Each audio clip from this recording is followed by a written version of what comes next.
नमस्कार। आज हम एक बहुत ही गहरे, अहम, बहुत प्रेरणादायक ग्रंथ पर बात करने वाली हैं। श्री जयदयाल गोयनका जी का लिखा प्रेमत विलक्षण एकता। जी नमस्कार। हाँ, ये ग्रंथ तो सचमुच भक्ति और प्रेम के जो असली मायने हैं ना, उन्हें समझने के लिए जैसे एक एक खजाना है। हम्म। और हमारे पास इसकी जो मुख्य शिक्षाएं हैं, उनको समझाने वाली एक अच्छी विस्तृत रूपरेखा भी है। ये असल में एक YouTube वीडियो के लिए बनी थी। अच्छा, तो बढ़िया है। तो आज की हमारी ये जो चर्चा है ये इसी रूपरेखा के आधार पर रहेगी। कोशिश करेंगे कि समझें कि ग्रंथ का मूल संदेश क्या है। बिल्कुल। मतलब सच्ची भक्ति होती क्या है, वो कौन सा वाला प्रेम है जो हमें दुनिया के मोह, अहम अपेक्षाओं से ऊपर उठाता है हाँ, और ईश्वर के साथ एक बिल्कुल निस्वार्थ अटूट रिश्ते में बांध देता है। सही बात है। और साथ ही ये भी देखेंगे कि गोयनका जी कैसे अहंकार, मतलब ये मैंपन का जो भाव है, उसे मिटाने पर जोर देते हैं। हाँ, ये बहुत महत्वपूर्ण है। और कैसे भक्ति जो है वो सारे भेदभाव, ऊंच नीच सबसे परे ले जाकर एक एक गहरी एकता का अनुभव कराती है। असल में यही तो है इस ग्रंथ का केंद्रीय भाव। चलिए तो फिर शुरू करते हैं। प्रेम के स्वरूप से ही शुरू करते हैं। ग्रंथ कहता है कि प्रेम जो है वो भक्ति का प्राण है, उसकी जान। पर ये वो वाला प्रेम नहीं है शायद जो हम आमतौर पर दुनिया में देखते हैं। मतलब जो आकर्षण या जरूरत या किसी स्वार्थ पर टिका होता है। आपने बिल्कुल सही पकड़ा। हाँ, ये वो प्रेम नहीं है। यहाँ जिस प्रेम की बात हो रही है वो है ईश्वर के प्रति बिना किसी शर्त के। बिना शर्त के। हाँ, बिना किसी मांग के अपना सब कुछ सौंप देना, एकदम जैसे कहते हैं निष्काम भाव। निष्काम भाव। श्रीमद् भागवत पुराण का एक श्लोक है जो इस स्थिति को मतलब बहुत ही खूबसूरती से बताता है। श्लोक है, अहम भक्तः पराधीनो या स्वतंत्र इव द्विजा। अहम भक्त पराधीनो। ये तो सुनने में ही बहुत गहरा लग रहा है। इसका मतलब क्या हुआ? इसका भावार्थ तो अद्भुत है। भगवान खुद कह रहे हैं कि मैं अपने उस भक्त के पूरी तरह अधीन हूं, मतलब उसके वश में हूं, जो मुझसे निस्वार्थ प्रेम करता है। अच्छा। मैं उसके प्रेम में ऐसे बन जाता हूं जैसे मैं स्वतंत्र ही ना हूं। सोचिए, ये निस्वार्थ प्रेम की शक्ति है। इतनी शक्ति कि स्वयं ईश्वर भी कहते हैं कि मैं बंध जाता हूं। अरे वाह, ये तो कमाल की बात है। मुझे गोपियों का ख्याल आ रहा है। हाँ बिल्कुल। कृष्ण के प्रति उनका प्रेम, उन्हें कृष्ण से कुछ चाहिए नहीं था, है ना? हम्म। कोई मांग नहीं थी। बस कृष्ण का साथ मिल जाए, कृष्ण दिख जाएं, वही उनका सबसे बड़ा सुख था। बिल्कुल। वही उनका प्रेम पूरी तरह से निस्वार्थ था, समर्पित था। और यहीं पर देखिए, सांसारिक प्रेम और भगवदीय प्रेम का जो सबसे बड़ा अंतर है वो साफ दिखता है। सांसारिक प्रेम में अक्सर क्या होता है, लेन देन होता है, उम्मीदें होती हैं, शर्तें होती हैं। तुम ऐसा करोगे तो मैं प्रेम करूंगा, करूंगी, है ना? हाँ हाँ, होता है। लेकिन ये जो भगवती प्रेम है ये बिना शर्त का है। इसमें कोई अगर मगर नहीं, ये तो बस एक आत्मसमर्पण है। तो ग्रंथ का पहला बड़ा सबक यही है, असली भगवत प्रेम कोई सौदा नहीं है। इसमें कुछ पाना नहीं, बल्कि ईश्वर का होना चाहता है भक्त। सही। और यही प्रेम भक्त और भगवान के रिश्ते को एक एक अलग ही ऊंचाई देता है। ये बात तो स्पष्ट हुई। अच्छा, अब अगले महत्वपूर्ण बिंदु पर आते हैं, अहंकार का विसर्जन। गोयनका जी साफ कहते हैं कि भक्ति के रास्ते में सबसे बड़ी रुकावट, सबसे बड़ा पत्थर है मैं और मेरा का भाव। जी बिल्कुल। अहंकार, उनका एक सीधा सा कथन है, जब तक अहंकार है तब तक भक्त और भगवान में दूरी है। ये अहंकार ना एक दीवार की तरह है, एक अदृश्य दीवार जो हमें ईश्वर से मिलने नहीं देती, एक नहीं होने देती। पर क्यों? मतलब मैं का भाव कैसे रोकता है? देखिए, जब तक हम खुद को कर्ता मानते हैं, मैंने ये किया, ये मेरा है, इस भाव में जीते हैं, तब तक हमारा समर्पण पूरा नहीं हो सकता, क्योंकि उसमें हम मौजूद हैं, ईश्वर नहीं। मीराबाई, उनका जीवन कितना कितना शक्तिशाली उदाहरण है इसका। बिल्कुल। एक राजकुमारी थी, सब कुछ था उनके पास, मान सम्मान राजपाट सुख, लेकिन कृष्ण भक्ति के लिए सब छोड़ दिया। सब छोड़ दिया। अपने मैं को, अपनी पहचान को जैसे कृष्ण में घोल दिया।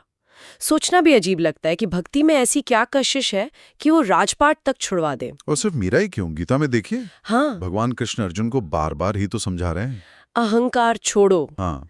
गीता में तो है, अध्याय 16 में तो साफ संकेत है, जहां कहते हैं कि अहंकार, बल, घमंड, कामना, क्रोध और ये परिग्रह, मतलब चीजें जमा करने की आदत, इन सब को छोड़कर ही भक्त सच्ची शांति पाता है। और मुझे पाने योग्य बनता है, ऐसा कुछ? हाँ, और मुझे पाने योग्य बनता है। बिल्कुल। लेकिन फिर भी मेरा सवाल वही है, ये अहंकार असल में रुकावट बनता कैसे है? ये दीवार खड़ी कैसे होती है? देखिए, अहंकार का स्वभाव क्या है? खुद को सेंटर में रखना, मैं, मेरा, मुझे। हाँ। तो जब तक ये मैं का भाव मजबूत है, वो समर्पण हो ही नहीं सकता। तो अहंकार का जाना एक शर्त है। शर्त से भी बढ़कर ये वो चाबी है जो ईश्वर से नजदीकी का ताला खोलती है। जैसे ही अहंकार ढीला पड़ता है ना, भक्त ईश्वर की मर्जी के आगे झुक पाता है। और वहीं से फिर आध्यात्मिक उन्नति शुरू होती है। ईश्वर से करीबी बढ़ती है, दूरी मिटती है और वो एकता का अनुभव गहरा होने लगता है। ये बहुत ही गहरी बात है। अच्छा, अब आगे बढ़ते हैं। भक्ति में एकता का विचार। ग्रंथ कहता है कि सच्ची भक्ति किसी भी सामाजिक भेदभाव को नहीं मानती। हाँ, ये भक्ति का एक बहुत ही सुंदर और मैं कहूँगा क्रांतिकारी पहलू है। कैसे? कि प्रेम ही वो धागा है जो सबको ईश्वर से जोड़ता है। कोई बाहरी लेबल, कोई पहचान मायने नहीं रखती। न जाति, न वर्ण, न भाषा, न इलाका, कुछ नहीं। गीता में भी भगवान का आश्वासन है। 9वें अध्याय में कहते हैं, अनन्याश्चिन्तयन्तो मां ये जनाः पर्युपासते तेषां नित्याभियोक्तानां योगक्षेमं वहाम्यहम्।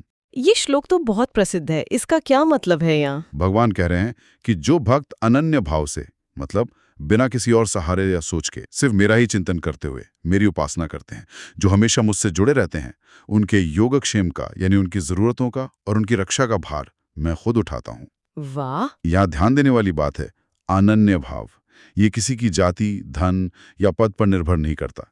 ये तो दिल की बात है, हृदय की निष्ठा, हृदय का प्रेम। शबरी का प्रसंग याद आता है रामायण से। बिल्कुल। कितना मार्मिक उदाहरण है। भगवान राम ने न उनकी जाति देखी, न उनकी हालत, न उनकी कुटिया कैसी है। उन्होंने तो बस उनके दिल में जो निर्मल प्रेम था, जो भक्ति थी, उसे देखा। और उनके झूठे बेर भी कितने प्रेम से खाएं। हाँ, वही तो यहाँ सोचने वाली बात यह है कि ये सिर्फ कोई आध्यात्मिक सच्चाई नहीं है, ये सामाजिक बराबरी, समरसता का भी एक बहुत बड़ा सूत्र है। सही कहा। ये हमें सिखाता है कि ईश्वर की नजर में सब बराबर हैं। सिर्फ दिल के प्रेम का मोल है, किसी बाहरी पद या पहचान का नहीं। तो ये ऊंच नीच, भेदभाव की जो दीवारें हैं समाज में, हाँ, ये सिद्धांत उनको गिराने की प्रेरणा देता है। हमें एक यूनिवर्सल प्रेम, सार्वभौमिक प्रेम का रास्ता दिखाता है। तो इतना गहरा प्रेम और समर्पण और फिर ये एकता का भाव, इसको अपने अंदर जगाएं कैसे, बढ़ाएं कैसे? क्या ग्रंथ में कुछ सरल रास्ते भी बताए हैं? क्योंकि ये सब सुनने में तो बहुत बहुत ऊंचा लगता है, जीवन में कैसे उतारें? हाँ, बिल्कुल। गोयनका जी ने कुछ बहुत ही व्यवहारिक, बहुत सरल साधना पद्धतियां बताई हैं, जिन्हें कोई भी साधक आसानी से अपना सकता है। ये कोई जटिल कर्मकांड नहीं है, ये तो सीधे दिल को जोड़ने के तरीके हैं। अच्छा, जैसे पहला कदम क्या हो सकता है? पहला और शायद सबसे जरूरी कदम है सत्संग। हाँ, यानी ऐसे लोगों की संगति में रहना जो खुद भक्ति के रास्ते पर हैं, जो ज्ञानी हैं, जिनके विचार अच्छे हैं, जिनका बर्ताव अच्छा है। कहते हैं ना, जैसी संगत वैसी रंगत। तो अच्छी संगति से अच्छे विचार आते हैं, प्रेरणा मिलती है, और दिन में वो भक्ति और प्रेम का जो बीज है ना, वो आसानी से पनपता है। ठीक है, ये तो हुई बाहरी संगति। मन को सीधे ईश्वर से जोड़ने के लिए क्या है? हाँ, उसके लिए भी है। दूसरा महत्वपूर्ण साधन है नाम जप और कीर्तन। नाम जप और कीर्तन? ईश्वर का कोई भी नाम जो आपको प्यारा लगता हो, उसको लगातार प्रेम से मन ही मन या बोलकर याद करना, जप। और उनके गुणों का, उनकी लीलाओं का, उनकी महिमा का भाव से गाना, कीर्तन।